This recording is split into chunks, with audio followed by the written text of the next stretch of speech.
How's it? Today is Saturday, September 21st, and I haven't lifted on Saturday in a very long time. But I am here today.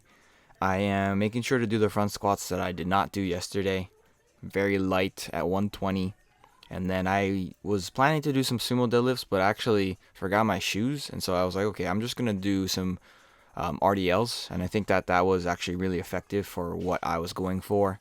And then I did some bench pressing and little one set of accessories. So yeah, I feel like I treat Saturdays like almost like an extra credit thing, or like maybe a day where I make up something that I missed. But I haven't been doing them because I don't feel like if it's extra credit, it's not required. But when I'm looking at my programming, I feel like sometimes when I feel like my body's falling apart, I feel like the Saturday, if I come in on the Saturday and just do light movements and stuff like that, it feels like it might help a little bit. But at the same time, I have a tendency to always push on Saturdays. So like if I end up doing like a super heavy deadlift, like I it just doesn't feel super great, and that doesn't allow my body the time to recover.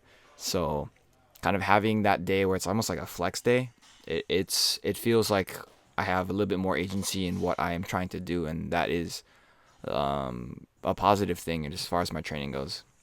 Here is my first set at 120. This feels quite challenging, and I think it's largely because I'm not really focusing on the front squat as much, but I feel like I need to put that a little bit more at the forefront of my training right now, just because prior to this past week, I was almost prepping for a peak where I would just lift as much as I could for the snatch and lift as much as I could for the clean and jerk. And so if that is the case, then having heavy front squats in the program at that point could be seen as a little bit excessive, just because I'm not necessarily trying to build strength with those front squats. I'm just trying to maintain strength.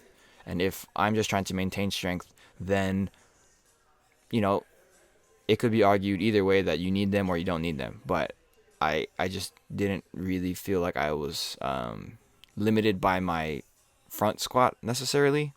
It was more so my shoulder itself. So it was great that my shoulder wasn't really hurting on those front squats. They also didn't hurt for these remaining deadlifts. They did hurt, however, quite a bit for the bench press. And I may not actually do the barbell bench press the next time I bench, just because of how difficult I felt like my maneuvering my shoulder into the right position was.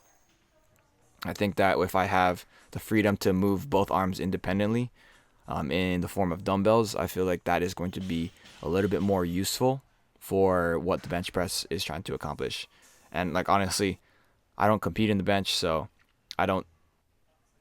it's not necessary. I just like doing it. I'm a bro at heart, so yeah.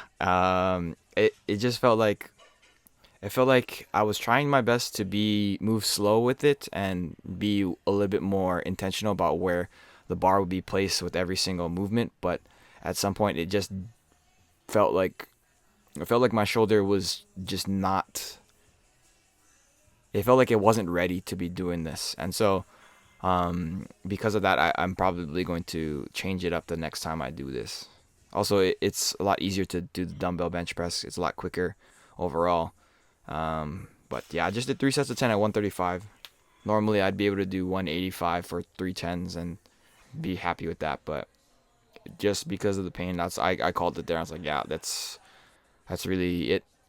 In a normal person, a sane person would probably actually not do the bench press when you're experiencing that type of pain in your shoulder. But never have I said I was sane. So yeah, I'll leave you with that. That's all for today. Thank you for watching. Like, comment, and subscribe. Shoots.